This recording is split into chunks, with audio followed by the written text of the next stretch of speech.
خدمت خلق گروپ پیر محل کی جانب سے غریب اور مستحق بچوں میں اسکول یونیفارم تقسیم کیے گئے۔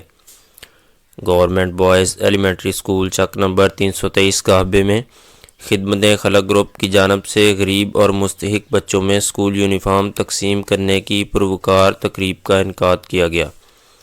تقریب کے مہمان خصوصی چودھری ریاض گجر، چودھری ریحان، چودھری عصمت اللہ، چودھری محمد رمضان، مشتاق احمد سعیدی تھے۔ خدمت خلق کی جانب سے 27 مستحق بچوں کو یونیفارم دیے گئے۔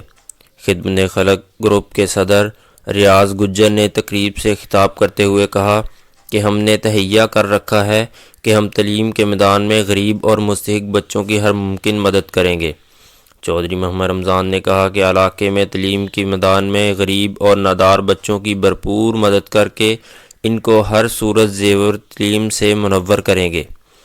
چودھری عصمت اللہ نے خطاب کرتے ہوئے کہا کہ کوئی قوم تعلیم کے بغیر ترقی نہیں کر سکتی۔ ہم غریب اور نادار بچوں کو دوسرے بچوں کے برابر لانے میں ہر ممکن کردار ادا کرتے رہیں گے۔ چودھری ریحان نے کہا کہ والدین تعلیم کے حصول میں اپنا بھرپور کردار ادا کریں۔